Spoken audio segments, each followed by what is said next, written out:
Hello children, welcome back to my channel Economics with Purnima Sharma. And before starting today's video, I want to request you all who are visiting my channel to get the 100% benefit by the practice I am making you done for you here. Please subscribe, like, share so that I can be motivated and I can do more and more for you, right? क्योंकि हर बंदे को motivation चाहिए और motivation के लिए आपका मुझे support चाहिए। ठीक है, तो सारे बच्चे जो मुझे देखते हैं, समझते हैं यहाँ चैनल पर, वो खुद सब्सक्राइब करें और दूसरे को भी शेयर करें, राइट। अब आज जो टॉपिक मैंने लिया है, इस समय सारे बच्चे बहुत पैनिक होते हैं, नेशनल इनकम नेशनल इनकम। तो मैंने एक इनकम मेथड की एक वीडियो बनाई थी जिसमें मैंने स्टार्टिंग से लास्ट तक पूरा पढ़ाया था इनकम मेथड। आज मैं आउटपुट मेथड और वैल्यू एडेड मेथड ले रही हूँ सबसे पहले, जो मैं स्टार्टिंग से लास्ट तक पूरा कुछ उसमें पढ़ाऊंगी, राइट। अब इससे पहले एक मोटिवेशनल कोट तो बनता है बच्चों। हम जनरली जो हमारे इंटेलिजेंट हमारे बच्चे होते हैं, सब सारे बच्चों के पास माइंड है, सारे बच्चे इंटेलिजेंट हैं, मेरा ऐसा मानना है। ठीक है, तो कुछ बच्चे प्रैक्टिस करते हैं और अपने टैलेंट को, अपने इंटेलिजेंस को अपनी सक्सेस में कन्वर्ट कर लेते हैं। लेकिन कुछ बच्चे जो इंटेलिजेंट होते हैं, जिनके पास टैलेंट होता है और वो टैलेंट है, वो जानते हैं, लेकिन फिर उसके बावजूद या तो उनकी केयरलेसनेस होती है या ओवर कॉन्फिडेंस होता है कि कर लेंगे कर लेंगे कर लेंगे। अक्सर बच्चों से बात करो तो यही डायलॉग होता है बच्चों के पास कि मैम कर लेंगे हो जाएगा। तो उनका जो ये ओवर कॉन्फिडेंस है, ठीक है, उसके कारण वो प्रैक्टिस नहीं करते। और जब प्रैक्टिस नहीं करते बच्चों, तो उनका जो टैलेंट है वो सक्सेस में कन्वर्ट होते होते रह जाता है। ठीक है, तो एक motivational quote, you can not skip practice. Skip को, प्रैक्टिस को आप इग्नोर नहीं कर सकते। You can not skip practice and rely solely on talent. ठीक है, practice is the bridge. Practice क्या है? एक ब्रिज है between the abilities you have and success. सबके पास एबिलिटी है, लेकिन सक्सेस कौन होते हैं? जो प्रैक्टिस करते हैं, जो समझते हैं कि हमें कुछ नहीं पता है, हमें बहुत कुछ जानना है और जानने के लिए हमें सीखना है, समझना है, प्रैक्टिस करनी है। जो ये ब्रिज बना लेते हैं, किसका? प्रैक्टिस का। तो ब्रिज किसके बीच में? एबिलिटी है और सक्सेस तक जाना है। ठीक है, अब एबिलिटी को सक्सेस तक ले जाने के लिए आपको क्या करनी पड़ेगी? प्रैक्टिस। ठीक है, और प्रैक्टिस को आप इग्नोर नहीं कर सकते। ठीक है, तो आज जो मैं समझाने जा रही हूँ बहुत इंपॉर्टेंट है, लेकिन अगेन समझने के बाद, अच्छे से क्लियर कॉन्सेप्ट होने के बाद भी आपको क्या करनी पड़ेगी? प्रैक्टिस। नहीं तो फिर आप भूल जाएंगे और फिर कहेंगे हमें तो क्वेश्चन सॉल्व नहीं हो रहे। जैसे वीडियोस देखें तो कुछ क्वेश्चन सॉल्व करें, राइट। Let's start. आज मैं शुरू कर रही हूँ बच्चों वैल्यू एडेड मेथड। यहाँ पे मैं वैसे ही पढ़ाती हूँ जैसे अपने क्लास में पढ़ाती हूँ। ठीक है, मुझे शॉर्टकट्स पसंद नहीं आता है क्योंकि मुझ में 100% पर फेथ है मेरा। ठीक है, तो शॉर्टकट क्यों? Value added method. ठीक है, वैल्यू एडेड मेथड बच्चों, सबसे पहले स्टार्टिंग से 3 फेसेस ऑफ सर्कुलर फ्लो से मैं स्टार्ट करती हूँ। पहली फेस क्या है सर्कुलर फ्लो की? जो कि है प्रोडक्शन फेस और इनकम जनरेशन फेज। इसको क्या बोलते हैं? इनकम जनरेशन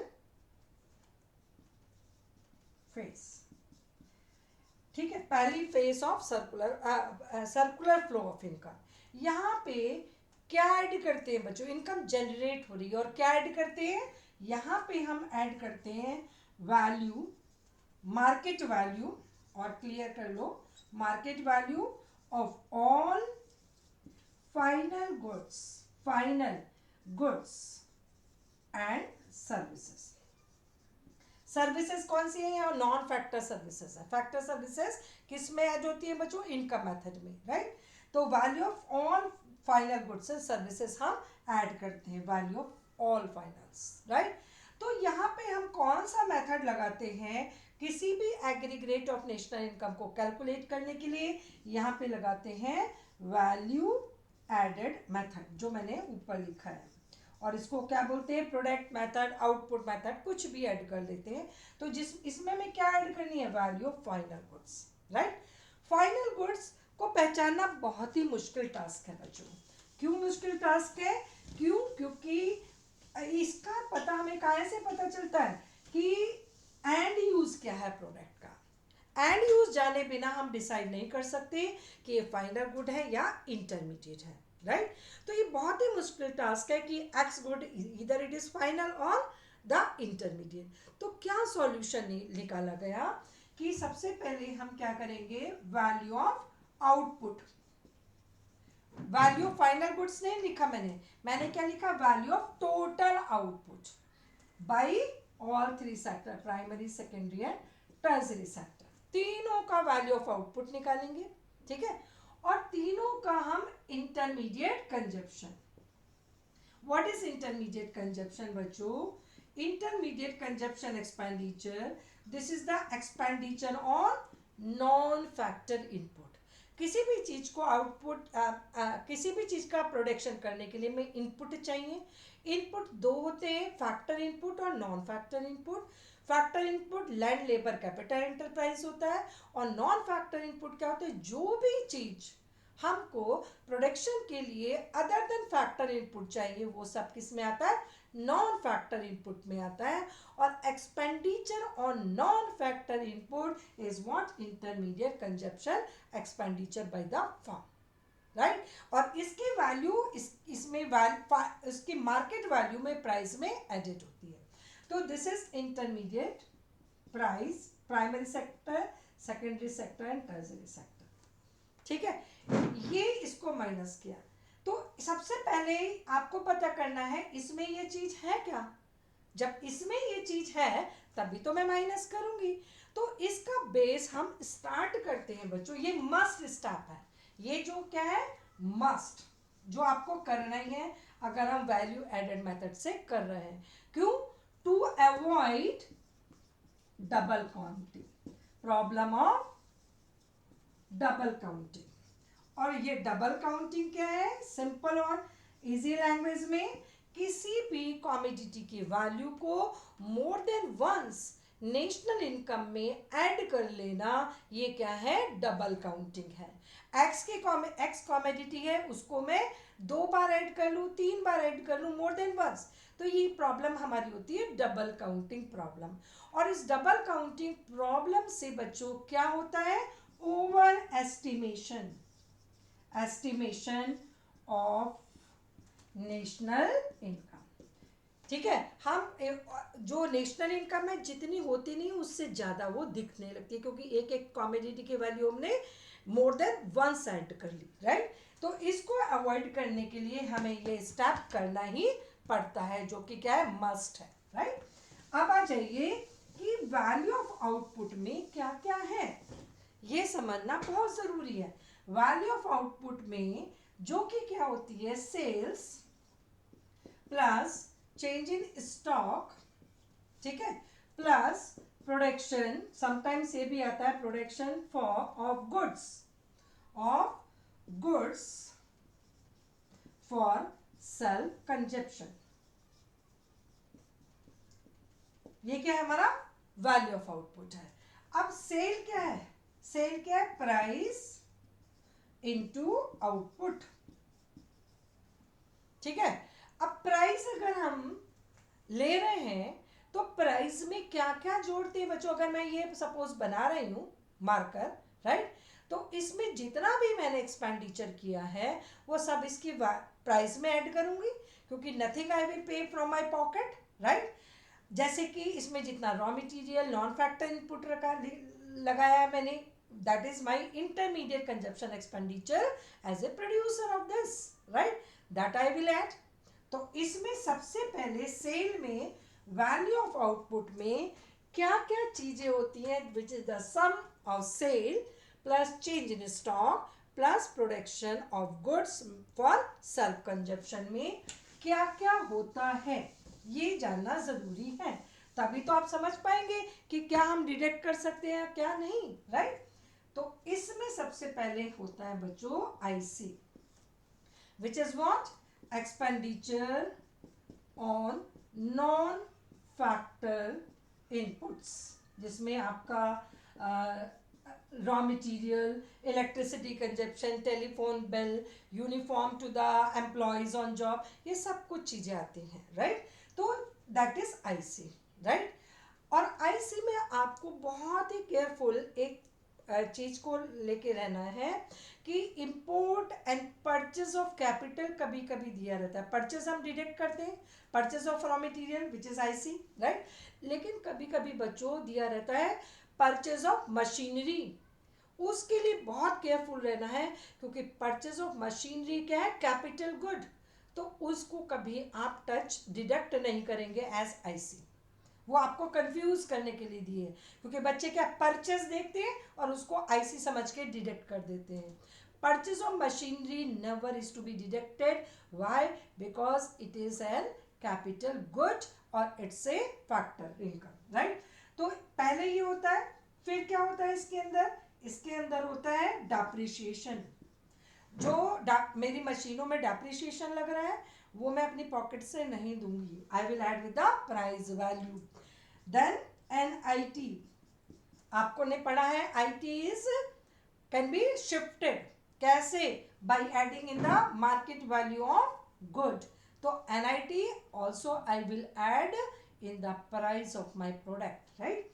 और plus factor payment, factor payment ये भी मैं इसमें ऐड करूंगी, जो मैंने रेंट को, लैंड को, लेबर को, ठीक है, अपना शेयर एंटरप्राइज प्रॉफिट को, इंटरेस्ट कैपिटल को दिया, वो भी मैं इसमें ऐड करूंगी once I will fix the price of the product. तो value which is the market value of total production, तो इसमें सारी चीजें एडेड है बच्चों, आप ये ध्यान रखेंगे पहले। अब इसमें से जो तुम्हें मस्ट करना है वो करना है ये तो मस्ट करना है, ठीक है, मस्ट, बार बार मैं कह रही हूं, क्यों, to avoid the double counting, double counting causes the over estimation of national income, ठीक है।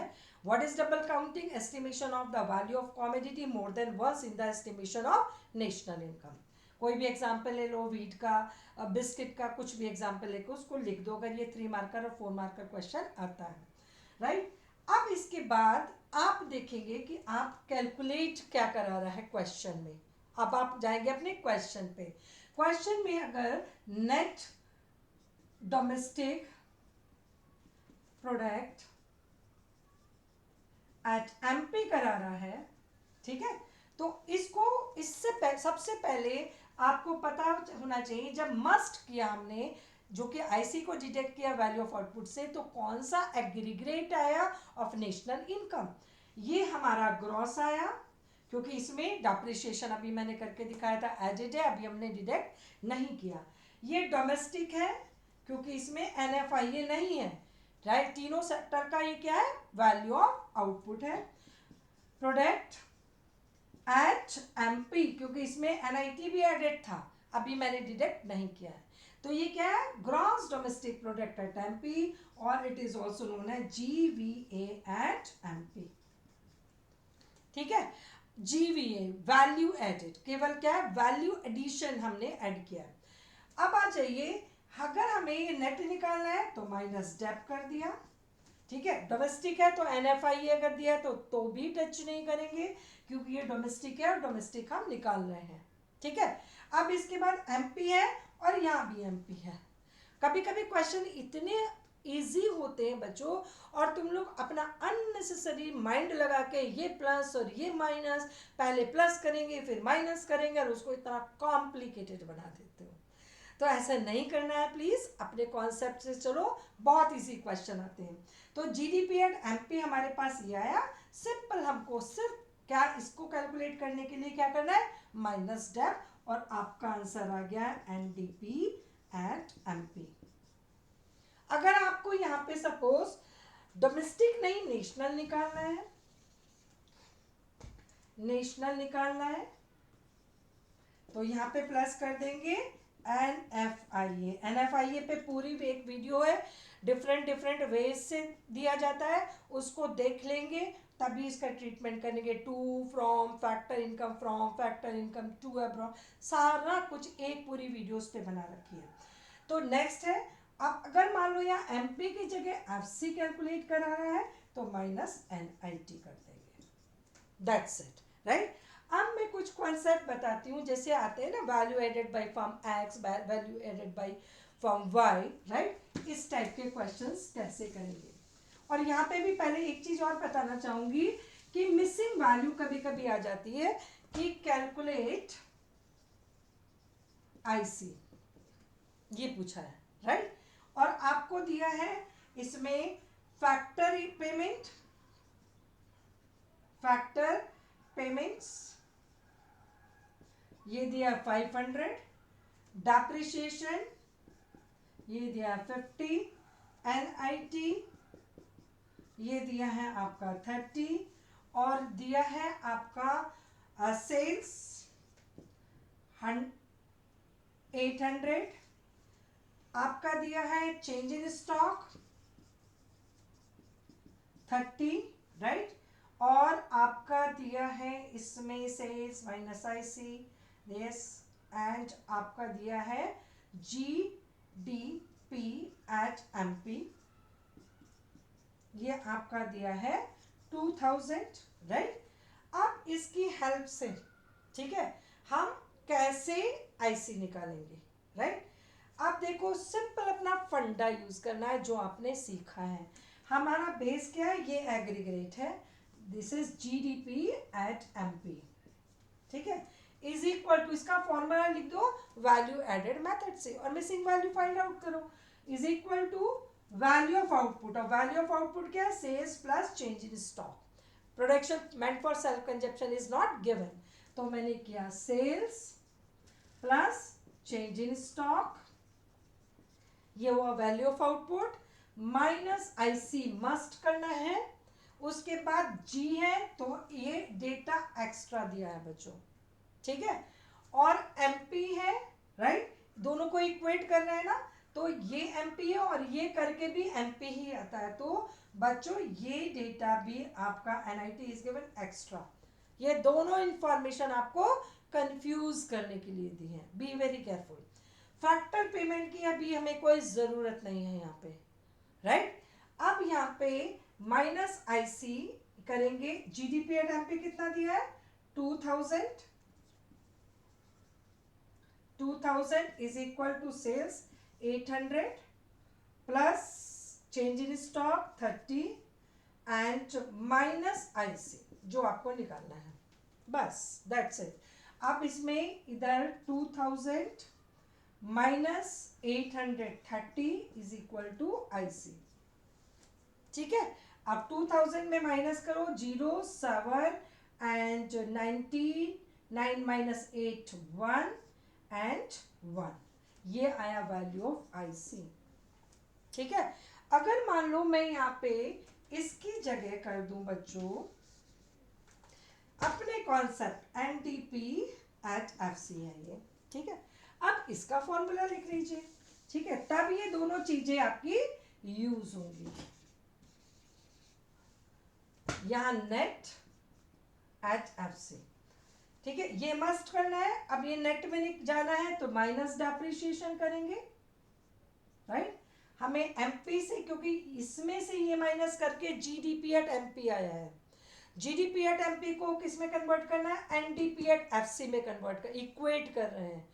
तो हमने G को कन्वर्ट किया नेट में by deducting depreciation, and by deducting NIT हमने कन्वर्ट किया MP को FC में, इक्वेट कर दिया, राइट।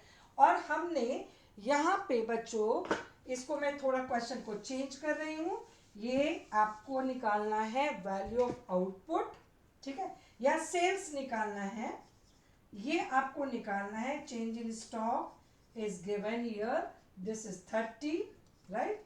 और एक आपको देती हूँ यहाँ पे COE, sorry this is IC, कहाँ चलेगा मैं, IC आपका है 800, ठीक है, अब इस क्वेश्चन को मैंने थोड़ा सा चेंज किया टू मेक यू क्लियर कि ये क्या निकालना है। ये NDPAT-FC, अब sales plus change in stock minus IC हमने फॉर्मूला लिख दिया।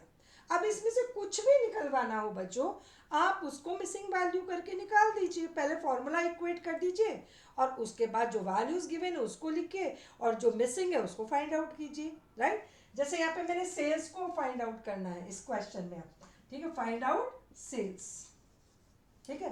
NDPAT-FC कितना है, is equal to 2000 is equal to sales आपको निकालना है plus change in stock is given 30 plus minus IC is given 800। अब यहाँ पे डेप्रिसिएशन भी यूज होगा क्योंकि ये क्या है, नेट है, और ये यहाँ तक करने के बाद GDP@MP आता है, तो ग्रॉस को नेट में कन्वर्ट करने के लिए हमें माइनस करना पड़ेगा डेप, माइनस डेप कितना 50। उसके बाद MP को FC में कन्वर्ट करने के लिए मैं NIT माइनस करना पड़ेगा, दिस इज 30, राइट। ये आपका क्वेश्चन बन गया, इक्वेट कर दिया, यहां से यहां तक करना ही था। ग्रॉस को नेट में कन्वर्ट किया माइनस डेप्रिसिएशन, MP को FC में कन्वर्ट किया माइनस NIT, लिख दिया। अब सॉल्व कर दो बच्चों, वेरी सिंपल।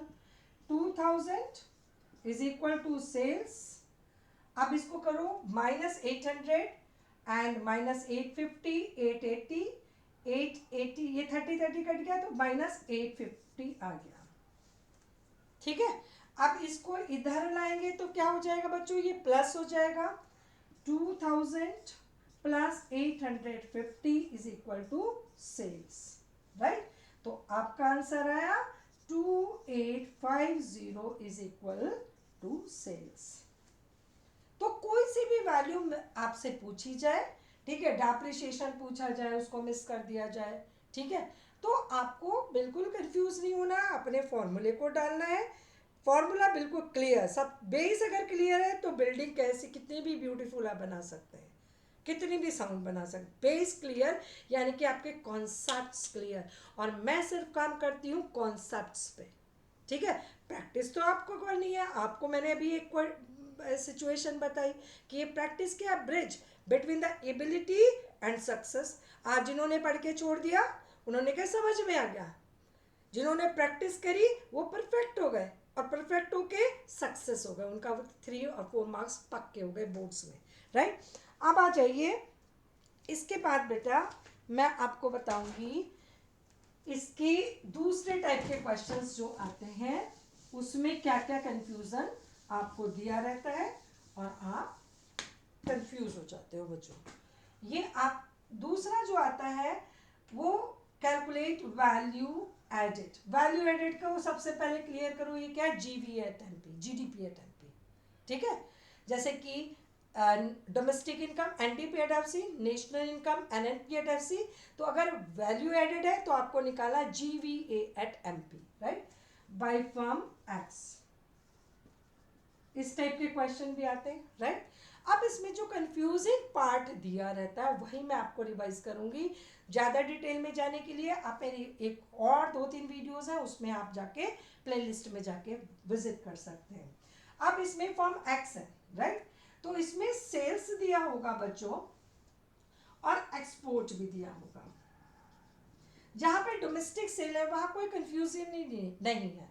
यहाँ पे अगर मैं डोमेस्टिक लिख दूँ तो डोमेस्टिक प्लस एक्सपोर्ट, यानी कि ये डोमेस्टिक मार्केट में, ये बाहर के मार्केट में, दोनों मिला के sale, sale plus change in stock plus production meant for self consumption, ये क्या हो गया, वैल्यू ऑफ आउटपुट, राइट। लेकिन अगर ये पे सेल्स है बच्चों, बच्चे कंफ्यूज होते हैं, कभी तो एक्सपोर्ट हम ऐड करते हैं वैल्यू ऑफ आउटपुट में सेल्स के साथ और कभी नहीं करते, तो वो चीज़ मैं आपको क्लियर कर रही हूँ, ध्यान से सुनो। हम अगर ऐसे डेटा दिया है तो हम इसकी वैल्यूज को ऑब्जर्व करेंगे। अगर ये 800 है बच्चों, ठीक है, और एक्सपोर्ट की वैल्यू आपको दी हुई है 600, तो ये यानी कि क्लियर है कि 800 में ये इंक्लूडेड है, यानी कि 200 उन्होंने डोमेस्टिक मार्केट में की और 600 उन्होंने एक्सपोर्ट किया, and this is the total sale, right. लेकिन अगर मान लो मैं इस डेटा को चेंज करके 900 कर दूं, तो ये बहुत क्लियर हो रहा है कि 900 can not be the part of 800। तो इसका मतलब क्या हुआ कि ये मुझे लेनी पड़ेगी डोमेस्टिक सेल और इसमें ऐड करना पड़ेगा एक्सपोर्ट, और हमारा टोटल सेल कितनी होगी 1700। ये आपको केयरफुल रहना है। इसी तरह से परचेज ऑफ रॉ मटेरियल में केयरफुल रहना है। परचेज ऑफ रॉ मटेरियल अगर दिया है ऑफ रॉ मटेरियल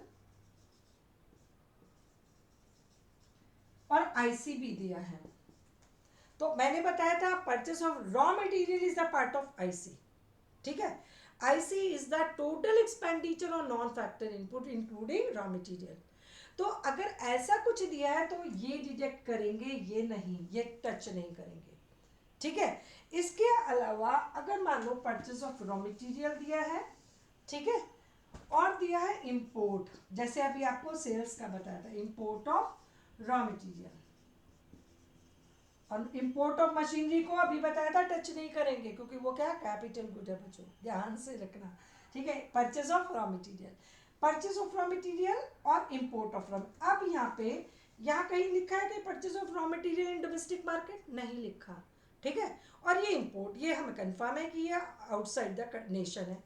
अब हमको इस सिचुएशन में इसकी वैल्यूज को ऑब्जर्व करना पड़ेगा। ये 800, ये 200, तो यानी कि इसको हम सेपरेटली डिडक्ट नहीं करेंगे, क्योंकि 200 इसमें इंक्लूडेड है। ये क्लियर है। 600 the firm purchase the raw material in the domestic market, 200 it imported.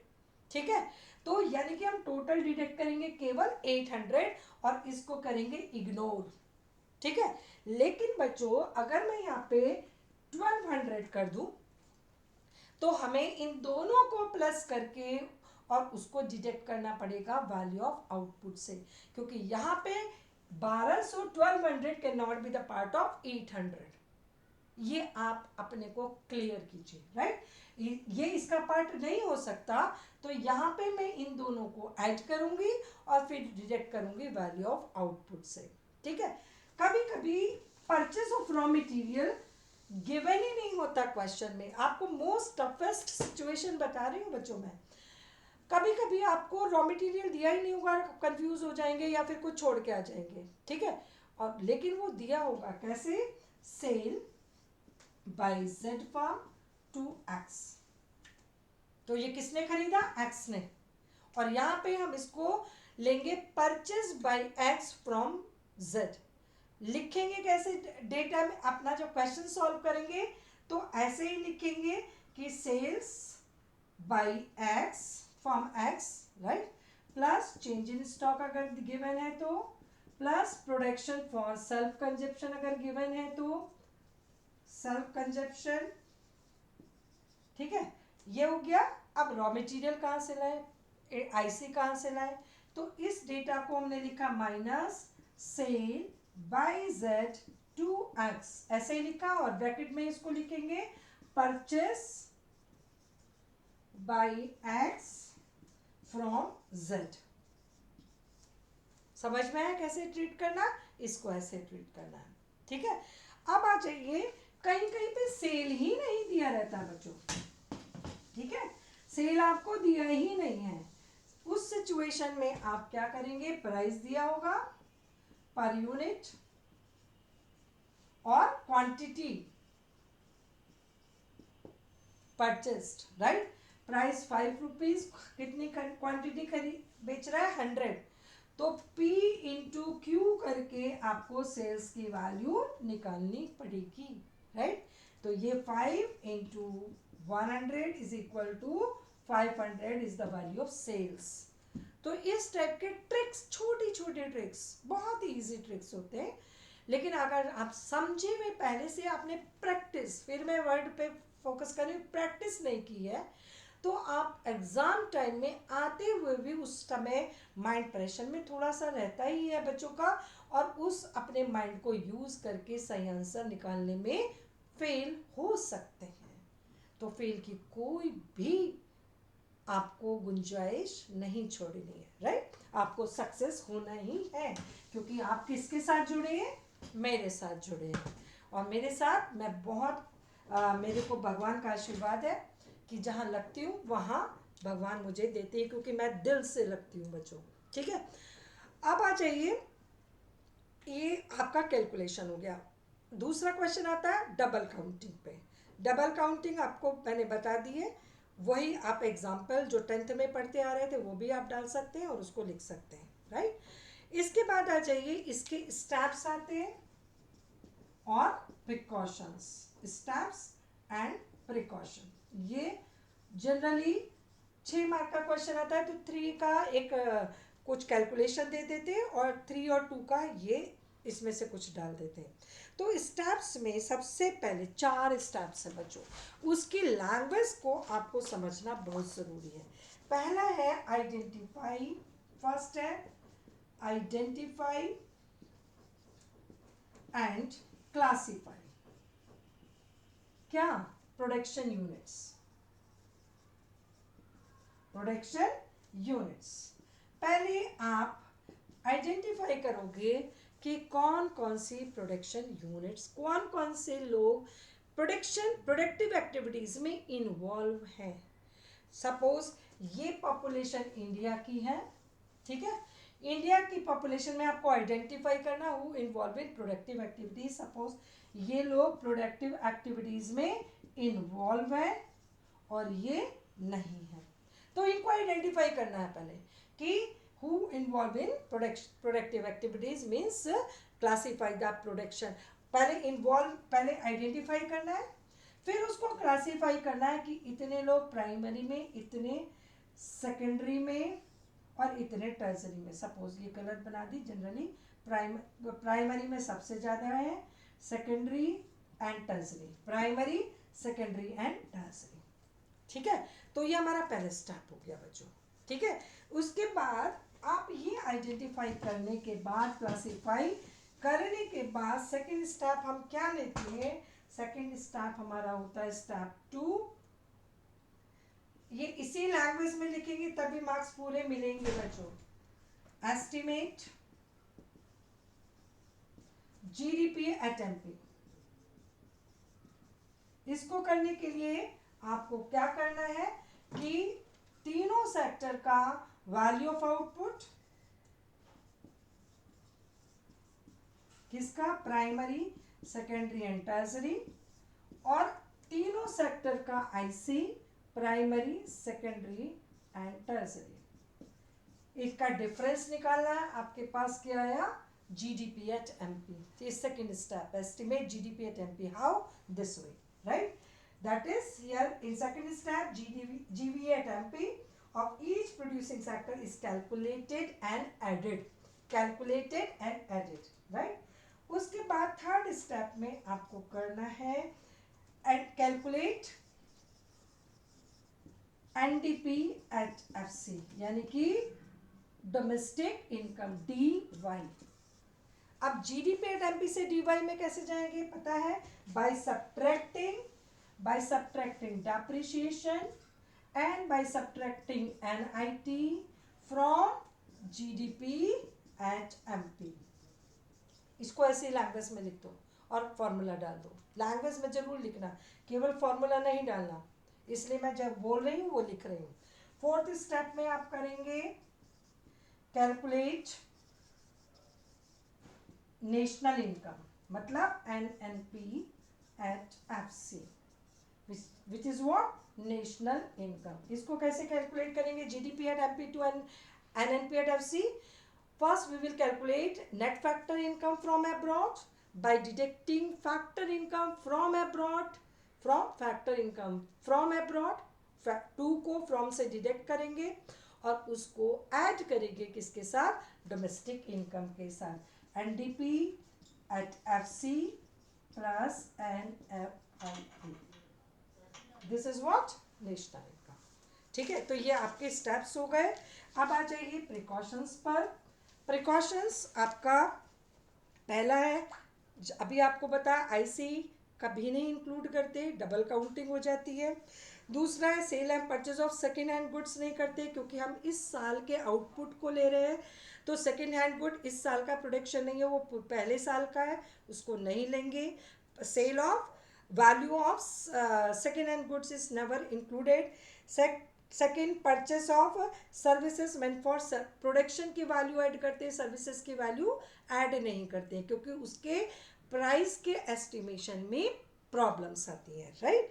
इसके बाद जैसे कि मम्मी का खाना घर में खाना बनाती है, उसकी वैल्यू ऐड नहीं होगी. हमारी लेज़र एक्टिविटीज़ है, उसकी वैल्यू ऐड नहीं होगी, राइट. तो हम जो सर्विस, अगर मैं अपने बच्चे को घर में पढ़ा रही हूँ इकोनॉमिक्स, तो उसकी वैल्यू ऐड नहीं होगी. आपके पापा डॉक्टर हैं, आपको प्रिस्क्रिप्शन लिख के दे रहे हैं, उसकी वैल्यू ऐड नहीं होगी. तो production for self consumption of services, sorry, production of self consumption, production of services meant for self consumption is never included, or production of goods meant for self consumption is included, right. अब आ जाइए imported value of owner occupied house. ये क्या है? Housing services. मैंने बताया था कि जो घर है, ठीक है, चाहे उसमें मैं खुद रह रही हूँ, लेकिन वो मुझे housing services is a non factor services, right. तो ये मुझे को non factor services year after year दे रहा है, ठीक है. तो imputed value of owner occupied, imputed value of rent, right, here occupied by owner himself is to be added. ये बहुत इंपॉर्टेंट कॉन्सेप्ट है. और change in stock inventory will be included if sales is given. Already आपको बताया, अगर value of output है तो उसमें पूरा है, अगर सेल्स है तो आपका चेंज इन स्टॉक को हम ऐड करेंगे किसमें? आपका सेल्स में चेंज इन स्टॉक को, और फिर बनाएंगे value of output, right. And value of shares debentures never be included. These are the mere paper claims change of ownership. ये कभी भी ऐड नहीं होती हैं, राइट. तो इसको रिवाइज करो. आपका पूरा कॉन्सेप्ट स्टार्टिंग से, कहाँ से, सर्कुलर फ्लो से मैंने प्रिकॉशन तक पूरा वैल्यू एडेड पढ़ा दिया है. और इसकी प्रैक्टिस, फिर मैं कह रही हूँ, प्रैक्टिस करना बच्चों आप ही का काम है. मैं तो आपके बिहाफ पे प्रैक्टिस करूँगी नहीं, और नंबर भी तो आप ही के आएंगे, तो प्रैक्टिस तो करनी ही पड़ेगी, ठीक है. ओके.